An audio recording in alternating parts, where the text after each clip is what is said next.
Hello everyone, welcome to That Guy's Garage. I'm that guy.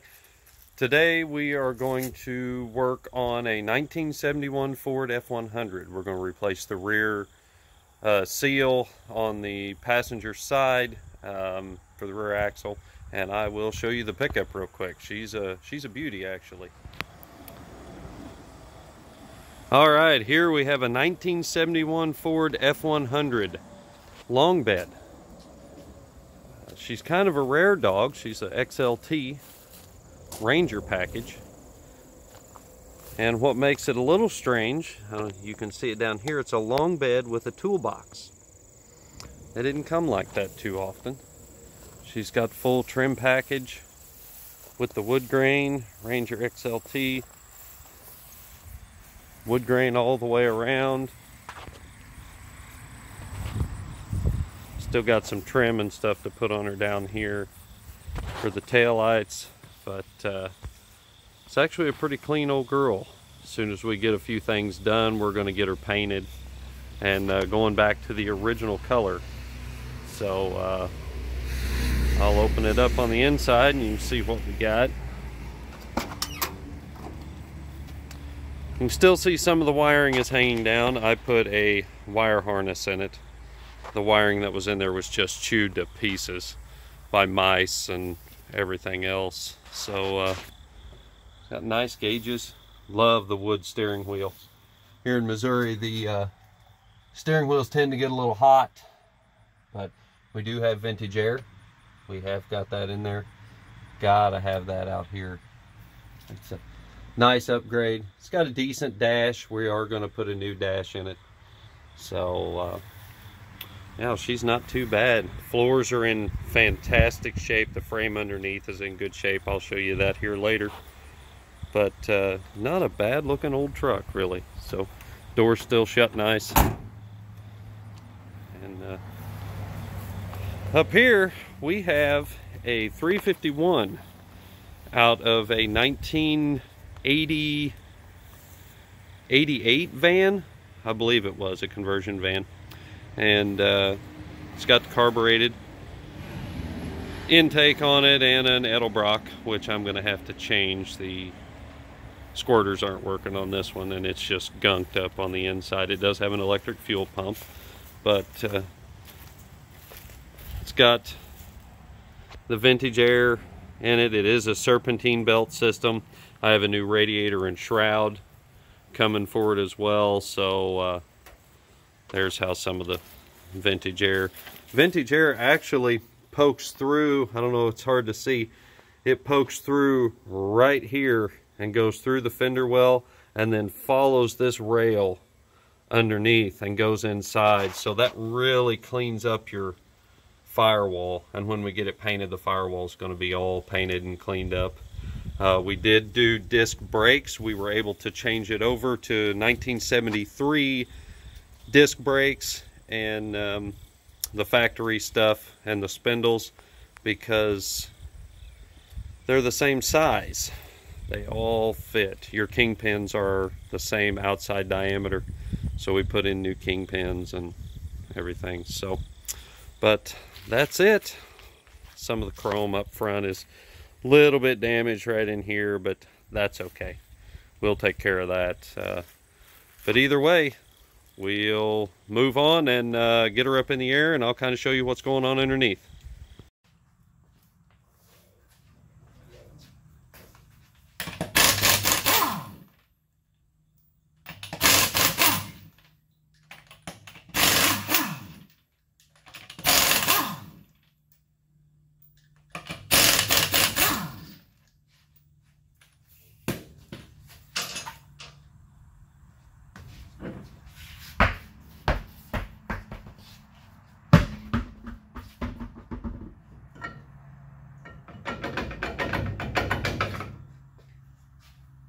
Ooh, she's nasty. I don't know if you can see that in there. Look at that.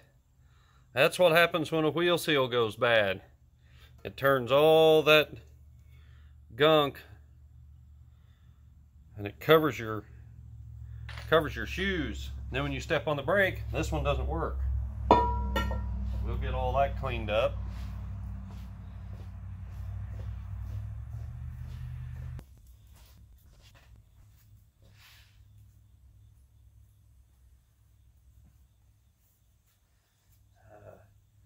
Old t-shirts make for great rags. They're soft, they're absorbent, and you can throw them away. So, oh boy. Yep, she's an open differential, so should be easy to twist these off, literally. Get that axle out of there.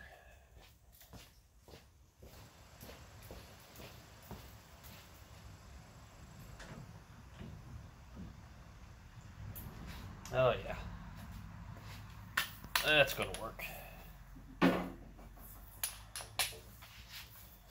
Come here, hose. Ah.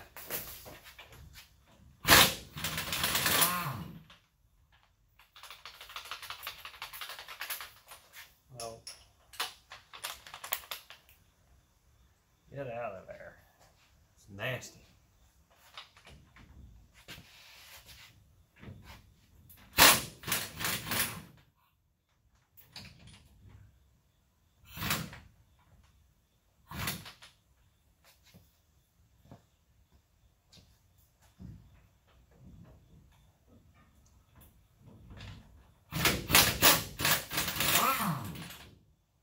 On this Ford 9-inch, you don't have to take the cover off because it's a front loader. It has a carrier in it, and that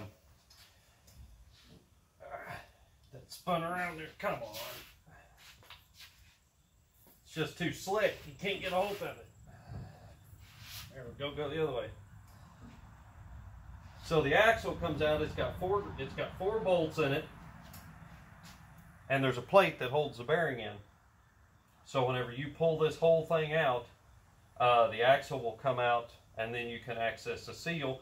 You don't have to disassemble your rear brakes. I'll clean all this stuff up with brake clean and fix that issue. Make sure the wheel cylinder's good, no leaks, nothing like that. We already checked that because of the disc brakes that we put in earlier, but we'll double check everything and make sure it's right, and probably re-bleed the brakes just one more time. But then you can access the wheel seal and not have to even deal with the cover or the rear differential. So.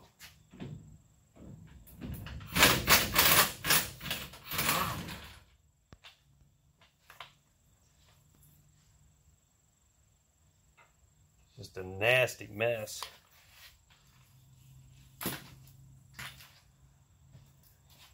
Yuck.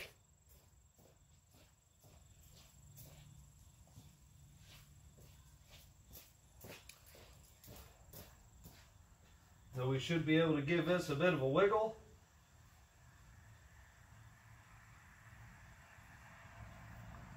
Yeah, the plate's loose. Get the plate out of there. Yep.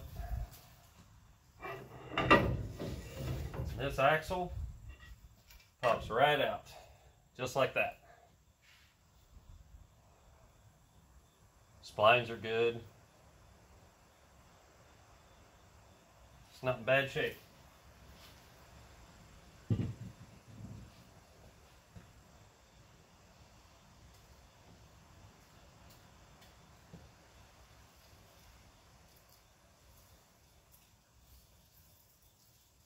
All right.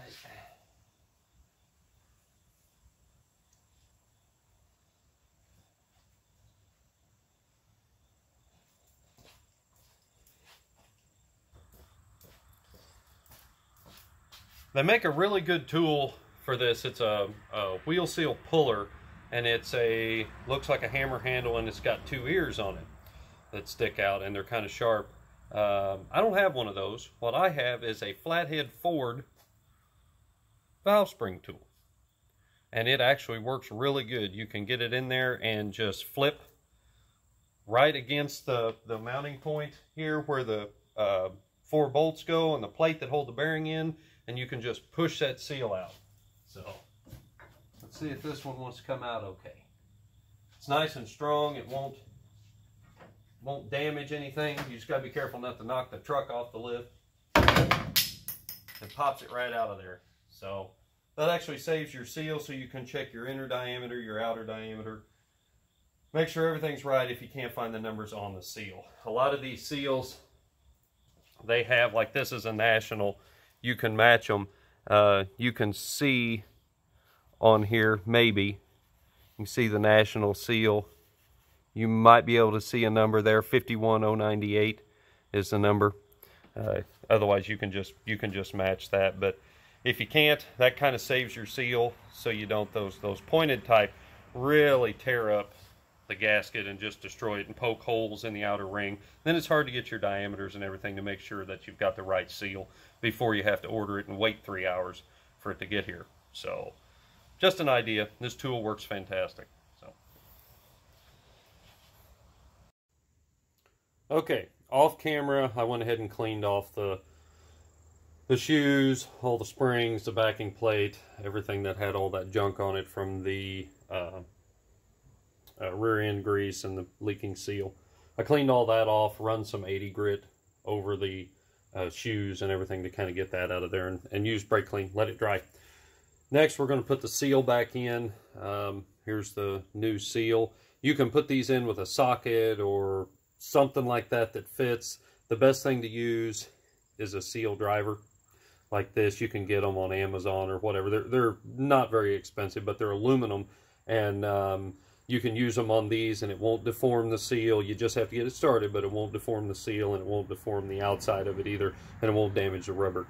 So you'll want one that's just a little bit smaller. It's hard to tell, but it's just a little bit smaller diameter than that.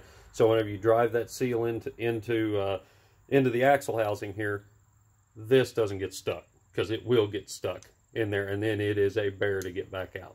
So just use one of those, and then you want to get your seal started. Get it square in the housing. Get this guy in here, and it may be difficult to see. And then just tap it. And it will go in straight. It will straighten itself back out. And when you feel it seat, you can hear how the sound changed a little bit there. Hopefully that come over the camera, but you can feel it, and you can reach back here and tell that you're on that lip. Now what I like to do is I reach in here and grab, I know it's kind of nasty, it looks worse than it is on the camera, but I grab some of this and then I put it around this rubber seal, simply to keep the axle from tearing that that new seal when you put the axle back in. So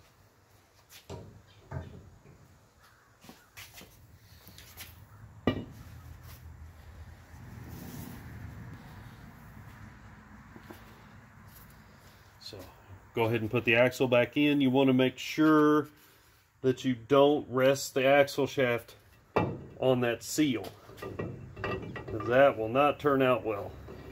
You got to get it close, keep weight on it, and get it threaded in the differential. Sometimes it can be a little bit of a fight.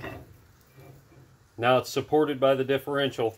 Then you can put the bearing and the retainer plate back on there. Just got to get it lined back up, get that retainer plate in place, and you're good.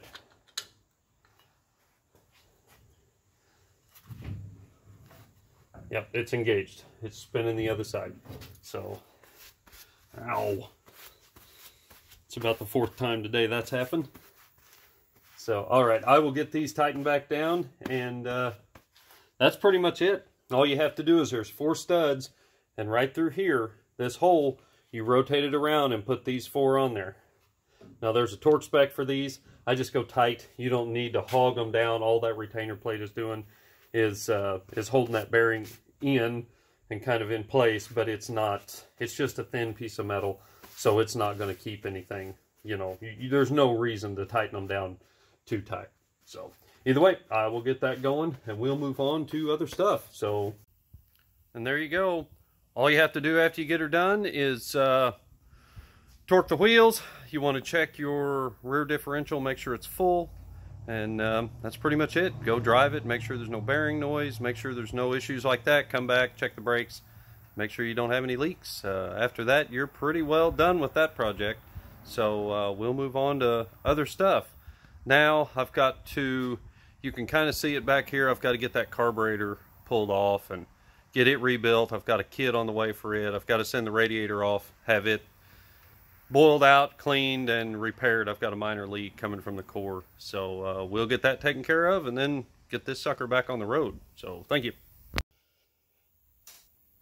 I appreciate you guys watching. This is a start to a lot of projects that we've got going on here. I have a 67 Firebird that we're doing a restoration on, and we're going to be doing 4-wheel disc brakes. We're going to be doing vintage air. I've already got it installed, but we have to finish the installation. It's got a fresh 400 Pontiac in it, turbo 350. We're going to go with the Gear Vendors Overdrive. There's a lot going on with that car.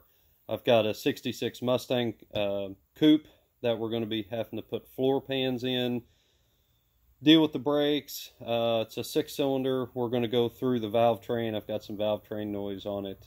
That car's been sitting for a lot of years. So going to get it up and going and then get it sent out to the body shop, have some things done. I've also got a Volkswagen Westfalia that we're putting a Subaru engine in. I might do a video on that one whenever we go to put that in, see how easy that one goes with the brackets and the kit that they use to put that engine in. Got a 51 International pickup, an L110 that we're going to be working on. That one may be in the future, but I'm going to try to be putting out a video a week, maybe a video every 2 weeks once I get started. I'm pretty new at this, so be patient with me. I'm going to work on it and get my audio better, get the video better. If there's anything I missed or any tips or tricks that you guys out there can help me with, just let me know. This whole editing thing is going to go new for me. I'm a mechanic. It's hard enough for me to talk in front of the camera as it is. So just a little bit of background on what I've done.